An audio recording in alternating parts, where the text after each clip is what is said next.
अध्यात्म विज्ञान कोई धर्म या संप्रदाय नहीं है, ये स्पिरिचुअल साइंस है जो कुदरत के कानून पर आधारित है।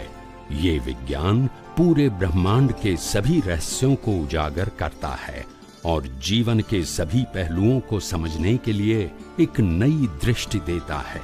इसी को आर्ट ऑफ विजन कहते हैं, दुनिया को देखने की एक नई दृष्टि, जो अध्यात्म विज्ञानी परम पूज्य स्वामी श्री कमलेशानंद जी के निर्देशन में सनातन सत्य का अनुसंधान कर हमारे जीवन को प्रकाशित करे। जय सच्चिदानंद। हम कई बार बड़े बड़े चिंतकों से मिलते हैं, सुप्रीम कोर्ट का जज क्या, चीफ इंजीनियर क्या, बड़ा सीए क्या, बड़े व्यक्ति से बात करते हैं तो वो कहते हैं आप इतनी अध्यात्म की चर्चा करते हो तो हमें तो सब सुख सुविधा है, घर है, बंगला है, धन है, दौलत है, ऐश है, आराम है, हमें कोई तकलीफ नहीं, हम तो यहाँ स्वर्ग की अनुभूति करते हैं और आप हमें बार बार मुक्ति मोक्ष की बात बताते हैं। हमको जरूरत क्या है मोक्ष में जाने की, हमें तो ऑलरेडी हमारे सामने है, हम तो इसी को मोक्ष समझते हैं, पूरा जिंदगी भर एंजॉय कर रहे हैं, बचपन से आज तक में कोई तकलीफ आई ही नहीं, हम तो दिनों दिन प्रगति करते जा रहे हैं सारी रूप से। तो ऐसे लोगों को हम कैसे समझाएं कि भाई मोक्ष भी कोई चीज़ है और उसकी तरफ भी ध्यान देना चाहिए, क्योंकि मानव जीवन दुर्लभ है, मानव जीवन की सार्थकता आप करो, लेकिन और भी इसके बियॉन्ड भी कई चीज़ें हैं। तो कृपया ऐसे बड़े प्रबुद्ध लोगों को कुछ नया चिंतन दीजिए। प्रश्न के लिए धन्यवाद।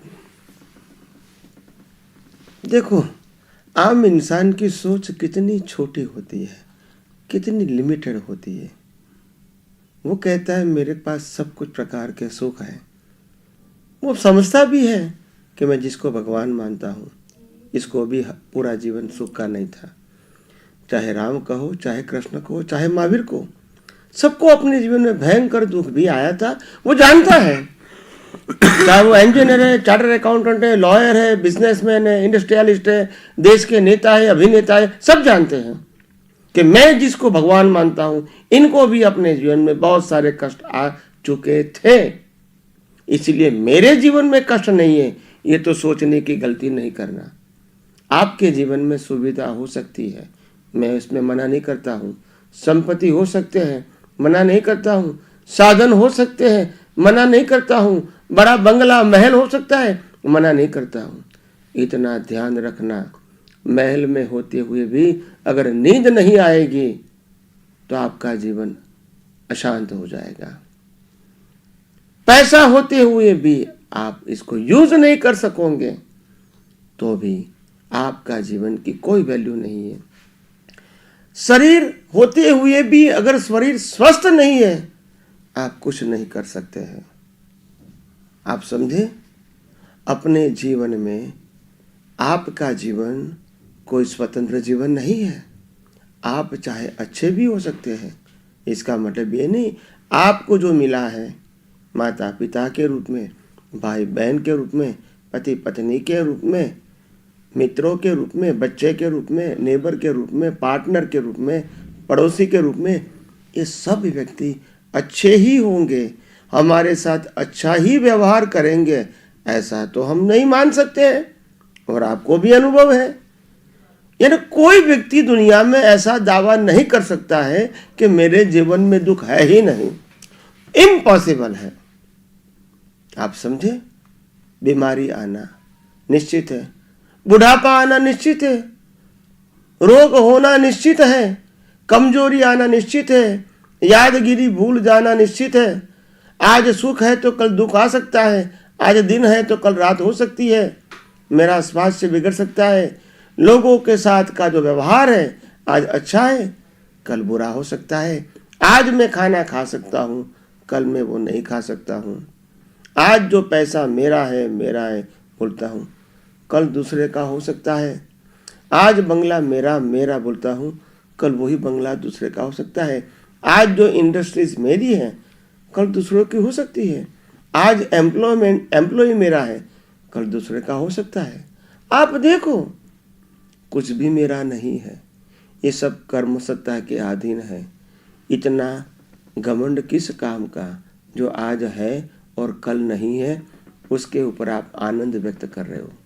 देखो, सबको मरना है, सबको रोग होता है, सबको चिंता होती है, सबकी जिम्मेदारी है, और सब लोग समय समय पे शांत अशांत, अच्छे बुरे, सुख दुख में प्रवृत्त होते हैं। तो कहने का मतलब ये है, हम सबको ये बात को ध्यान रखना पड़ेगा कि जिंदगी में दुख नहीं है, ये तो भूल जाओ। जो सोचना चाहते हैं वो नहीं सोच सकते हैं, और जो नहीं सोचना चाहते वो विचार आते हैं। आपको मालूम है, जो बोलना चाहते हैं वो नहीं बोल सकते, और जो नहीं बोलना चाहते वो मुंह से निकल जाता है। आपको मालूम है, जो करना चाहता हूं वो नहीं कर सकता हूं, और जो नहीं करना चाहता हूं वो करना पड़ेगा, वो भी आपको मालूम है। और आप कहते हैं मैं सुखी हूं, मैं आनंदी हूं, मैं स्वतंत्र हूं, मैं समर्थ हूं, लगता है आपको? कुदरत ने कहा है, मैंने तो किसी को श्वास लेने की भी स्वतंत्र शक्ति नहीं दिया है। क्या आप इस बात को मानते हैं?